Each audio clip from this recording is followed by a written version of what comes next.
What is already possible with remote sensing and what isn't? For example, you can currently monitor the farming practices and approaches of the whole Midwest of the United States and see where regenerative agriculture is spreading faster and slower, and do something about it. Tempering climate change, bringing back rivers, preventing floods, and obviously lots and lots of nutrient-dense food. The promises of Regen Ag often sounds straight out of a science fiction book. And for these promises to be met, we need to significantly scale regeneration to a landscape scale within this decade. Welcome to a new series where we look into the technologies needed to bring regeneration to a landscape scale. In this series, we'll look at already existing technologies, digital tech, ag tech, new financing mechanisms, etc. that can scale fast enough during the next 10 years. Technologies which put significantly more money into the pockets of farmers, landowners and land stewards who are regenerating their and our soils so they can go faster. And we'll ask the question, what is missing? What needs to be urgently developed over the next years? We're very happy with the support for this series by the Grantham Environmental Trust, which supports strategic communications and collaboration in solving the world's most pressing environmental problems. You can find out more at granthamfoundation.org. In March last year, we launched our membership community, make it easy for fans to support our work, and so many of you have joined as a member. We've launched different types of benefits, exclusive content, Q&A webinars with former guests, Ask Me Anything sessions, plus so much more to come in the future.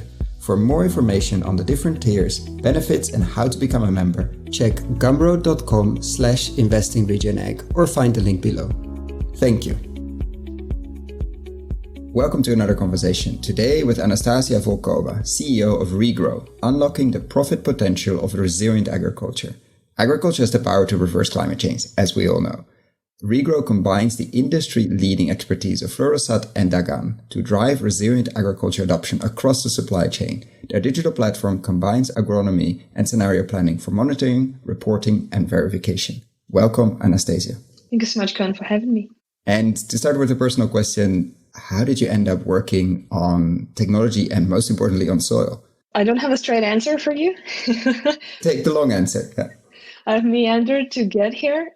As a remote sensing engineer, I wanted to work on something that did help our planet. That was definitely one of the goals that I had. And I grew up in a very agricultural country in Ukraine and then studied in Poland, France, and Australia. They're all agricultural countries. So I had a pattern there of being able to see how agriculture is done. I'm a huge foodie. And so I'm seriously interested where the food comes from, even as a remote sensing engineer.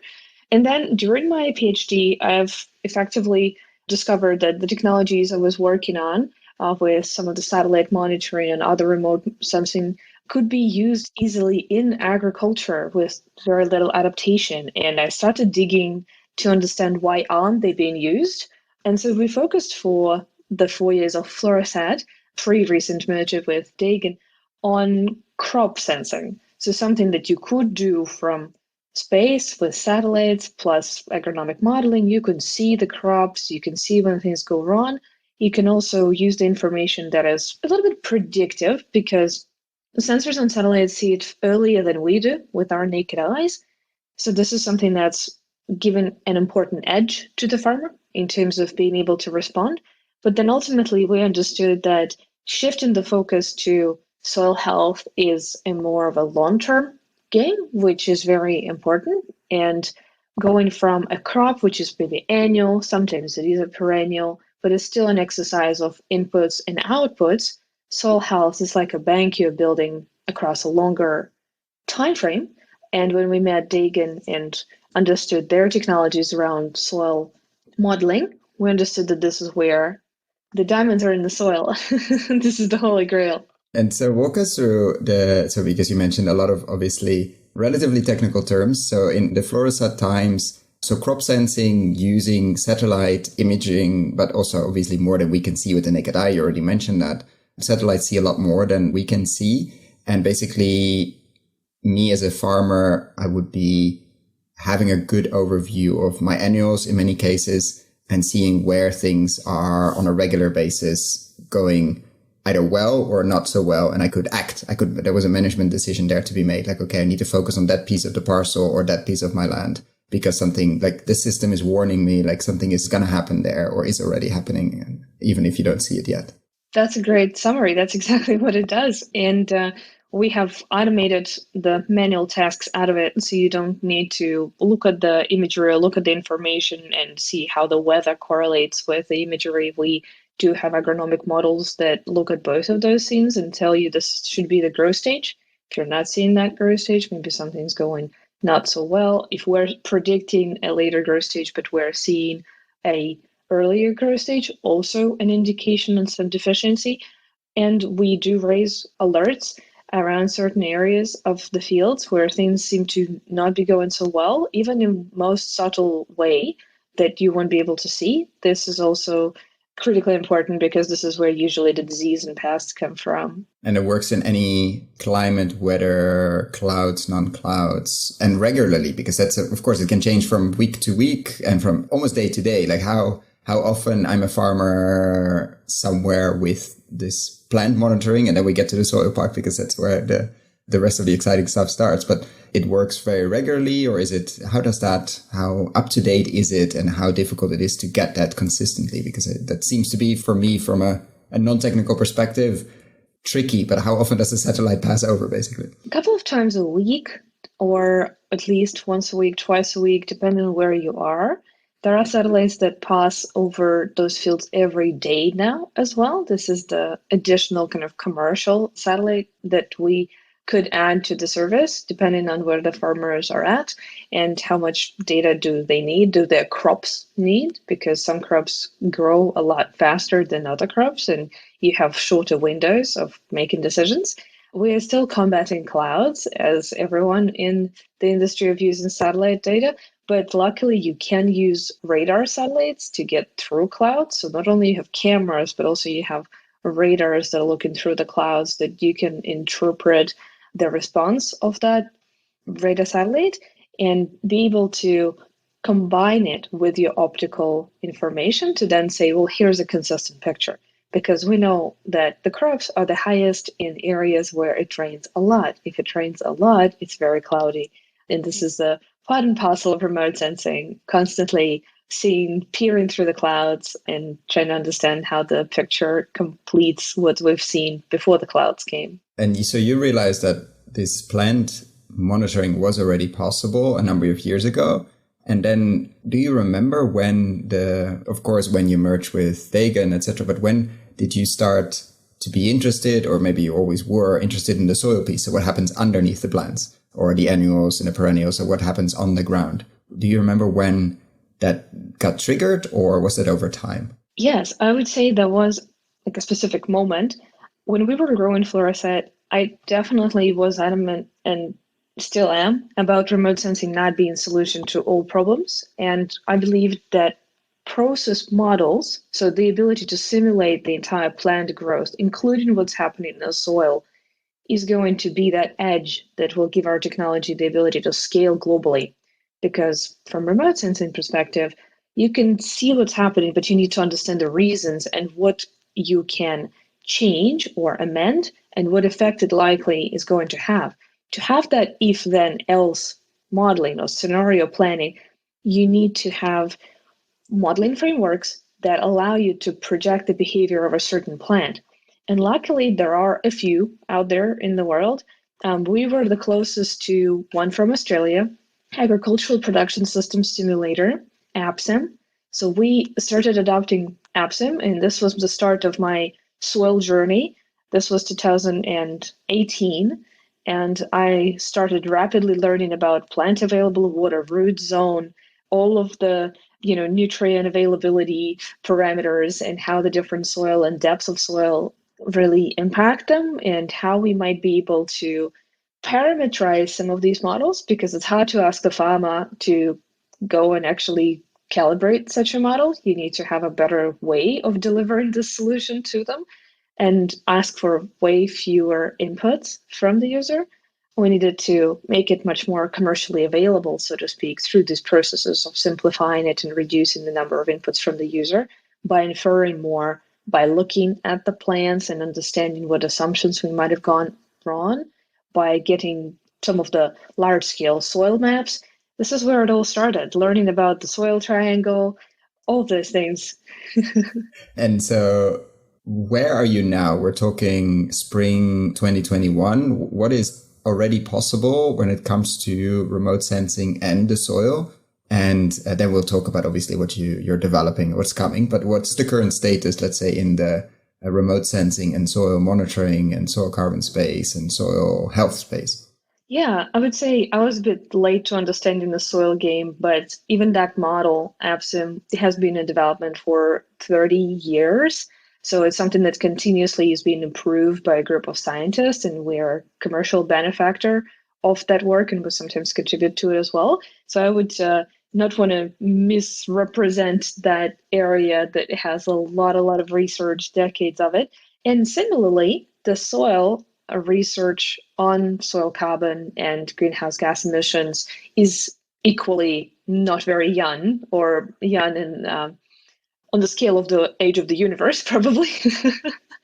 And in terms of the technologies, it's quite old when you think of some software just being a couple of years old. Having a few decades on your code, it's a big deal.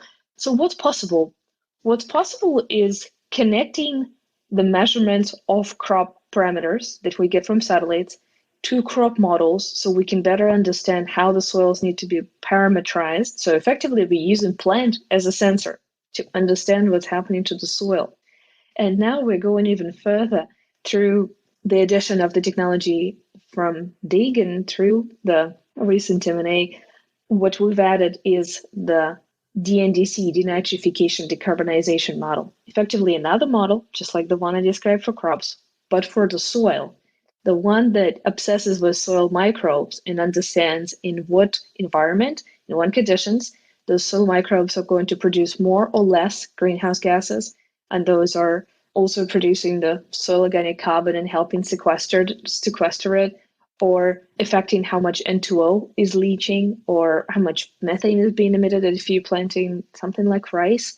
So what's possible is how our chief strategy officer says, connecting satellites to soil microbes, understanding what's happening in the soil by observing what's going on with the plant and doing multi-year modeling, and ends up being fairly accurate and hits that sweet spot between having enough accuracy and bound uncertainty and a low cost, which is really important to support a lot of applications we care about in the climate world. So basically, you mentioned using the plants as a sensor. So you're observing the plant with remote sensing, and with the models, you can now even tell what's going on with a pretty good accuracy, what's happening actually underground in the soil, based still on what the plant is doing or what a plant is reflecting, what you're seeing with the satellite eyes. Am I going in the right direction, or there's more to that? Yeah, this is part of it, of course, and part of it is being able to model what the human interventions would have been, because agriculture is pretty standardized, and so we can use some defaults to understand, well, this is roughly what's happening if it's wheat in Kansas, or if it's corn in Nebraska, or if it's potatoes in Idaho or tomatoes in California. And by knowing that more traditional way of farming that established itself, we can at least model a baseline. And then if the farmer has additional information they can add, they could add it in our tool and get more accurate estimates.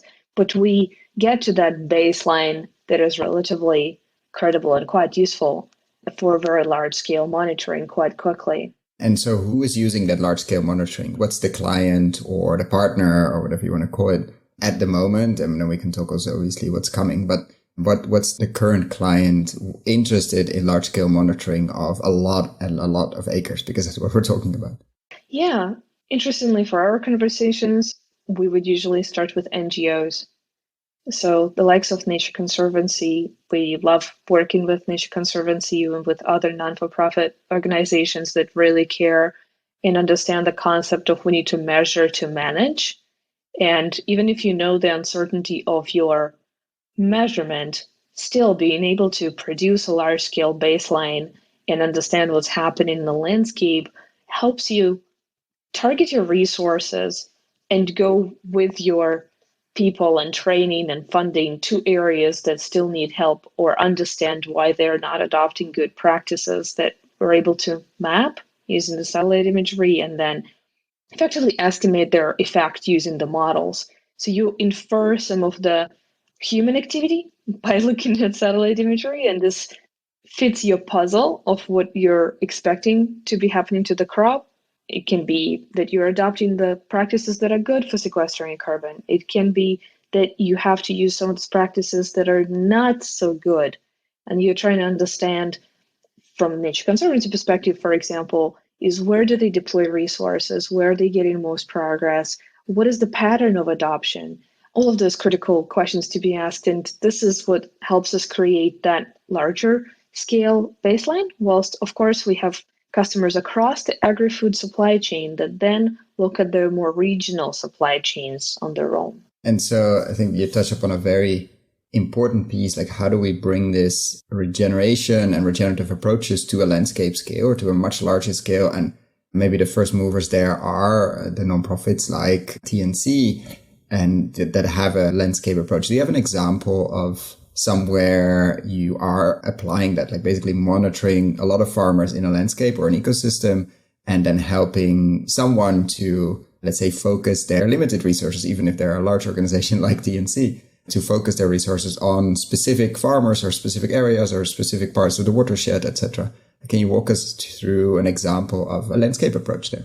Yeah, I can give you a couple of examples there. So we have mapped the conservation practice adoption and its soil health outcomes for entire Midwest, upper Midwest. So it's many, many states, and we've mapped it 15 years back because this is what we need to have baselines of carbon sequestration.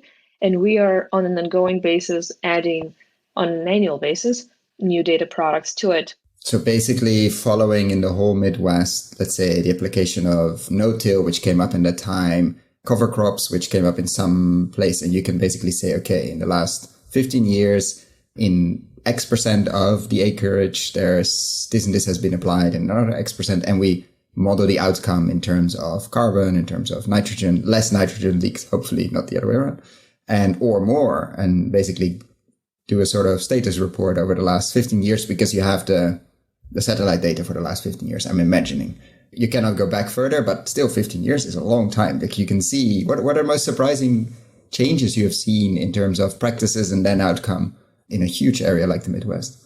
And I just wanted to add that we are going to get it to the national scale this year, and we're going to continue producing the national scale baseline. So quite exciting times, a lot of work, but very exciting work.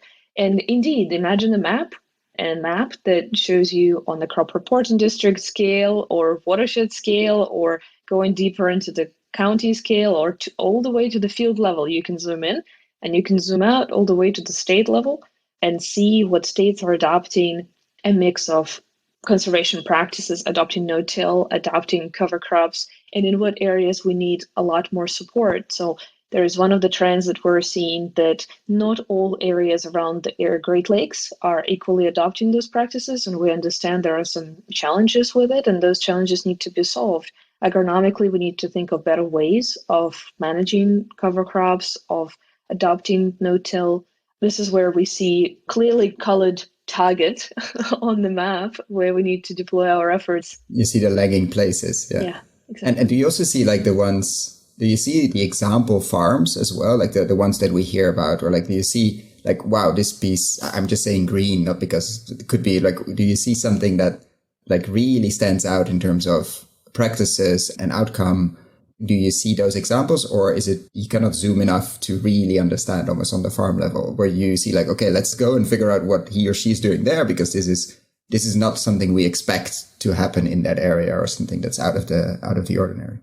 Yeah, a good example of that would be the partners that TNC works with, maybe extension agents or even checkoffs, the organizations for all of non-American listeners. The organizations that are getting paid by farmer tax dollars from their local at the state level, they are funding a lot of this research, and we are working with several organizations, farm organizations or checkoffs, to help deploy this technology on very local scale as well as on the broader scale for monitoring across the entire, say, federal program of that checkoff. And what you're finding is we are mapping those fields at an acre by acre level. So we can see what's happening even on a subfield level. And if, for example, if half of the field is managed differently all the time, we'll be able to pick it up. We're not going to just be tied to the field boundary that we're seeing. We will actually look at what is the consistent crop mask, so to speak, like what is the area that is consistently managed there. So when you think of it from a perspective of a checkoff, for example, that is similar to TNC, but more on the local perspective, what they would like to understand is who are some of the farmers where it is working. Maybe there are some areas, some counties where it's working better. Go and talk to the local population, understand if there are champions of this approach. Very often that is the case. Someone who's able to provide a technical assistance, the support in adoption of these practices, answer questions. How can we scale those local grassroots communities that can support many more of their neighbors in adopting these practices? This is what you're usually seeing. So you, in a way, by looking at that landscape and the rate of adoption, you can see who can you leverage as much as who needs that support the most. And you can get like this spillover effect. You can find the nodes that are going fastest. Yeah, and hopefully leverage them to help those who are still not so sure about adoption. It's a different way of farming. It looks different. It's not a clean black piece of land over winter. That's why you can see the difference, from above. That's one of the it looks and feels, it's very different. I think there's some research, I don't remember the exact term, calling it something like the organic spillover effect. Like if you saw somebody going organic in a county, then if they were successful, obviously, you saw that others, like neighbors, were starting to adopt it, and you had this sort of oil spill happening. And probably you can see that from space. Like you can actually watch that adoption happening over time because they do a very different farming compared to their neighbors. And then maybe the neighbors start to do something similar. And then you see that spreading, which in terms of how do we scale this over the next decade and a half or decade is extremely valuable information. It's true. You're right. Understanding the adoption patterns and understanding the challenges, and some of the regenerative farmers are talking about still being few in their area, although they've been talking to their neighbors about it for a long time, because of the social stigma of, well, you have spider webs in your cover crop over winter. This is not a good look, you lazy farmers. Whilst actually they're keeping the living root in the soil all year round. They are really bolstering the ecosystem and biodiversity of their crops to help pollinators, to help the soil environment to be more enriching for all of the little critters that we see and cannot see. Like the spiders, Even those that are micro size that we can't see with our eyes. It's an important ecosystem. And I think farming is a management of an ecosystem. And it's a very different generational shift that is required. And we're seeing a lot more, a trend, of course, in seeing the newer generation wanting to come back to farm and actually shift the gears to more regenerative production. I think it's a very important trend because you have people coming in who do not have the stigmas of how it used to be, or if they have seen it being done, they understand the climate urgency a lot more than just conforming with the norm of the certain stereotypical farming. And so what is, let's say, paint us a picture over the next years. You say we have a lot of work to do. This is possible now. What will be possible in a year's time, in a few years' time? Like, what do you see? Obviously, we're not going to hold you accountable like in 12 months exactly. It should be that. But what do you see coming in terms of technology, but also in terms of other movements as you're such a central piece of the remote sensing and more? Like, what's going to happen over the next 12, 24, maybe even more months, basically, that's suddenly going to make things possible that we didn't know were possible before? Or not. Maybe we have everything and we just need to implement it. That's also possible. But no, there's still some science that we're developing. And I would say the way to think of motivating and rewarding farmers to be good stewards of an ecosystem is what we're calling ecosystem service markets now. So being able to be paid for additional soil carbon you sequestered. And we think soil carbon is only the tipping point of the iceberg, where in the next few years, what we will see is more credits for water stewardship, for biodiversity, for other things on the farm, for, of course, nutrients, for application, for sparing application of fertilizer. So seeing that unfold is something that I'm really looking forward to, and we're looking forward to supporting. Literally seeing it unfold. Yeah. That's your role and seeing it. And like biodiversity and let's say water, is that something that is already possible to observe remotely, basically, either directly or through models? Yeah, great point. So this is actually something that is on the chopping board of our R&D team. They are working on it fairly actively. As I said, the science in this space is evolving. And so we know that we can identify some of the, for example, edge of field practices and map them and being able to make use of those to characterize a property that is being farmed as the one that follows stewardship parameters that we expect. And when you think of this, imagine a farm next to a river and they have riparian areas that they've conserved, like the little wetlands or the little kind of strip of forest between the edge of field and the water. And this is actually something that clearly will improve the water quality. Us being able to detect it and us being able to model the outcomes, once again, follows this pattern of do as much information collection from the satellite, because realistically the producers do not have the time for it, as well as it's very hard to standardize when you're, let's imagine we would drive out to a farm in your local neighborhood and I would ask you, well, how much do you think that windbreak is saving them an erosion, or that riparian area is helping them with sediment filtering? Like neither of us would be able to answer that question. What would you even measure? Yeah. What would you even, where do you even start? Exactly. With a tape measure running around your trees? I'm not sure. So this is where that bird's eye view really helps. And being able to quantify the outcomes is something that we're really focusing on now and understanding with what accuracy we can do it. But we're really passionate about bringing this more holistic approach to understanding ecosystems, so that now what I think we will see the shift from is now we're farming for the yield, because there is limited number of incentives to farm for the environmental practices in the US. In Europe, for example, the situation is different. In New Zealand, the situation is different. In the UK, it seems to be switching very quickly now. There's some very interesting space now. And do you see that in the next couple of years, also in the US and other places, probably there will be more incentives? What I hear is that there are a lot of incentives, but it's very, very difficult to access or very burdensome, or many don't even bother with it because it's the paperwork, the proving, etc., etc. There's actually a lot available from public authorities, local, regional, state, country, but many of that either goes to very, very big operations. What we see here in Europe, most of the gap money, the public money coming from Brussels, goes to very, very large farms that are not the most environmentally friendly, to say the least. But it usually doesn't get to the most innovative or to the interesting ones. Is that something that technology can help with, or what do you see there?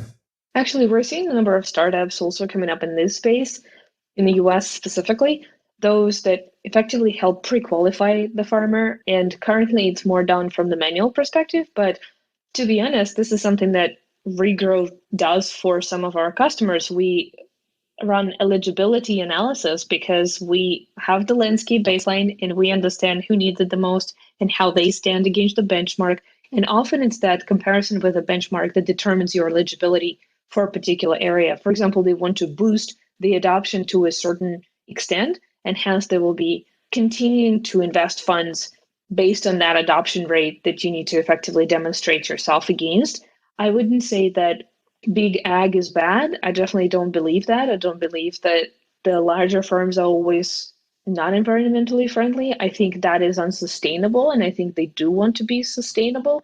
I would say the non-diversified operations are less sustainable simply because they can't have enough circularity on their own farm. But this is simply a product of society wanting a lot of the same things at an enormous volume. And I think when we reverse that, and this is the whole discussion of being able to, shift to plant-based meats so that we don't have to allocate 70% of our land to cattle production and have more mixed farms that are a bit more maybe boutique. Actually, to cattle feed production. Yeah, that's even the indirectness and the waste. I mean, you can see that probably over the last 15 years, that spread and that growth in basically cattle feed, which in all aspects doesn't make any sense. But it's what I think is interesting. Do you also switch it to the other side? Do you get questions from, like, how can we, I wouldn't say punish using the word, but how can we, of course, we're going to pay for positive outcomes. But if I then end up anyway plowing? Like, what's the checks and balances there? And do you see that market going there as well? Like, you're not allowed to do this and this of practices. And if you do, actually, there's a fee and we're monitoring you. Or is that a tricky area to go into? I think we need to understand first and foremost that in different areas, different practices make sense. And the local variability is actually quite large. So you might go from a field to a field and you have completely different scenario with soil compaction, and you have to disturb that soil somehow to be able to work that soil. And of course, you need a longer term plan on how you're improving that soil texture, aeration, and getting rid of compaction. So of course, longer term, it needs to be something different. But I would say generally, authorities are careful with the stick approach to agriculture because it's not a one-size-fits-all industry at all.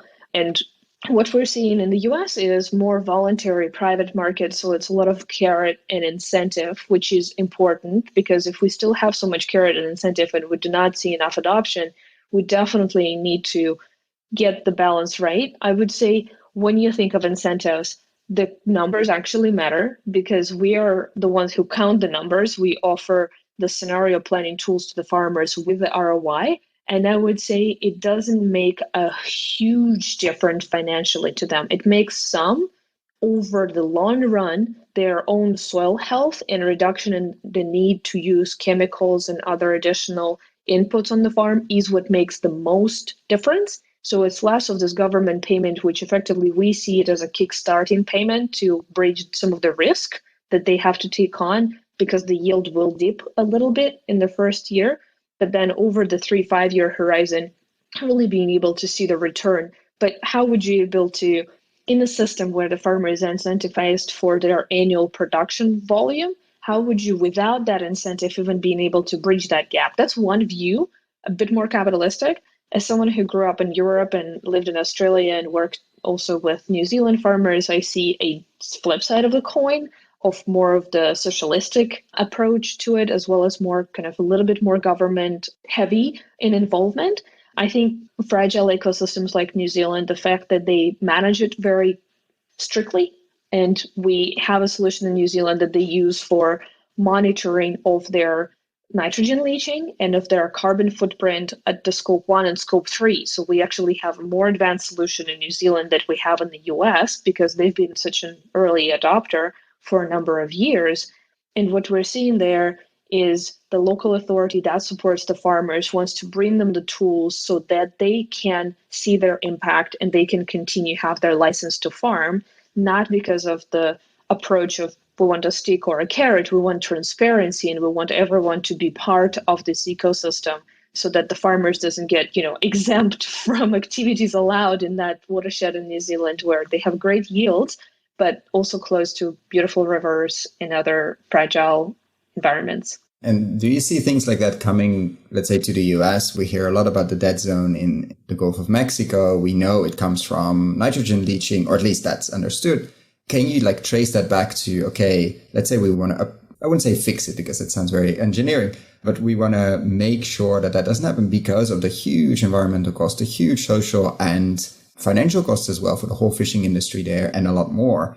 And so can you then trace that back? Is it already possible? Okay, what are the areas of which farms, which counties should we really focus our attention on in this case, the nitrogen leaching or on the practices to make sure that it doesn't go into the beautiful river or non-beautiful river and ends up in the sea? Is that something that you get requests from? Okay, let's connect the dots between huge environmental issue, huge economic issue for the Gulf of Mexico and actually faraway farmers and land stewards that are somehow influencing that obviously negatively. Is that something that's happening or is that something for the future? You're spot on. We do have customers working on this. It's oftentimes the non-for-profit or foundations. We have, for example, a large-scale project with the entire Mississippi River and understanding what goes into it, like monitoring the entire watershed and seeing where the additional nitrogen can be, so to speak, added. Which is a massive watershed, just for anybody who doesn't know the map of the US. That's a very big watershed. Yeah, and being able to really identify where some of the areas where either the state governments or the federal funding needs to be directed to be able to improve the practices is really something you can be doing. And I think local governments do that well when they understand their own contributaries to their watershed. So for example, I've heard that in the New York state, the farmers in the upstate New York getting paid to manage their inputs more sparingly so that the water quality in New York City gets better. And this is a very financial transaction where you motivate people with the real dollar, which goes a long way in this country, to change the way they do things because you really see the value of it. And I think the more value we start transferring back to the farm for ecosystem services, this is where I think we will change the environment, at least for that 19% of the greenhouse gases that agriculture contributes. And I want to make clear that majority of that is livestock. It's not cropping, but still, as we discussed, majority of crops are grown as feed to livestock. So this is whole system we need to fix. And it's interesting, the examples you mentioned are in water. And I always wonder if that's an easier one because it is easier to track. Like if something leaks into a river here, it's going to end up at the end of the river in the sea at some point. And somehow that seems to be, because this example, I will try to find a link to it, is actually, I think, more than a decade old in New York, where they had to not build another filter installation because they were working with farmers upstate and upriver, upstream, basically, to not leak as much, to not use as much, to actually apply regenerative practices, or at least more conservation agriculture. And it saved them an enormous amount of money and not building another filter installation for drinking water. And somehow these examples always end up being about water and not yet about, carbon is coming, but water seems to be that it seems an easier line to follow, basically, from cause to effect. I think it's just because water is something that we actually drink. We buy water, it's bottled. A lot of people come from places where you can't drink tap water and you appreciate it. You also see a lot of fires and lack of water in the environment. So you're definitely getting a sense of us depleting. You think it's closer to us? Yeah. I think it's a lot closer. It's palpable. If you've ever been stuck on a hike without a water bottle, without something to drink, you feel like you're dying right there and then.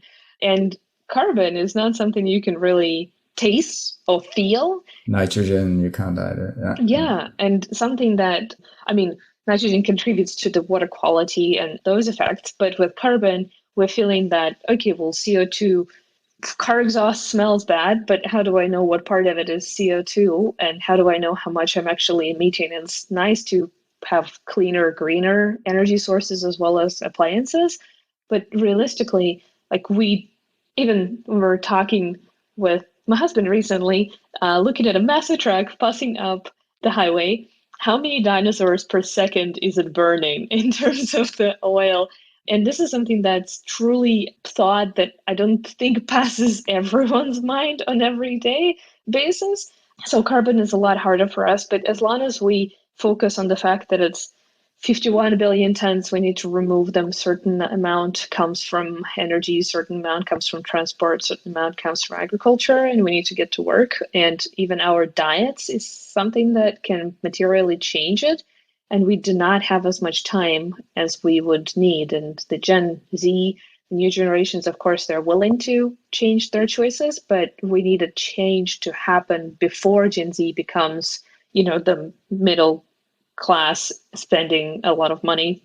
We need the change to happen in the next 10 years. I always like to ask this question, inspired by John Kempf. What do you believe to be true about regenerative agriculture that others don't? So where are you contrarian? And then we get to the speed as well, like what needs to happen, etc. But I like to hear your answer of where you think different within Regen Ag. I think my opinion of Regen Ag, and we're going to scratch the surface of that opinion, is that I think it is not going to be as standardized as you would want it to be. It's not going to be just like organic, that there's a certain recipe, and as long as you follow the recipe, you can be certified as organic. I think because we have different grounds, because farms are coming from different systems, we will have to measure the ecosystem outcomes and focus on the outcomes, not on the tools to get to those outcomes. And I think that's what makes the mandating of regenerative agriculture challenging. This is what makes the unification of those standards a bit more challenging. But I'm sure that we will see countries, states starting to adopt certain standards on what they would want to measure. We're working a lot with California Air Review Board. They're quite progressive, and they're really already monitoring a number of systems across crops and dairy with us.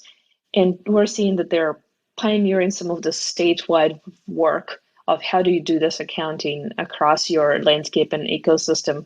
And they understand that this is not something one size fits all. So my contrarian view is that it's not going to be as simple as the label organic. It's going to be something that will have to be catered, tailored, but we need to first and foremost not focus, oh, tilling is bad. Well, in some cases, you have to till to farm. And in some cases, if we even talk about organic farming for just a second, it's a lot of tilling. Yeah. It's a lot of tilling because you need to get rid of those weeds.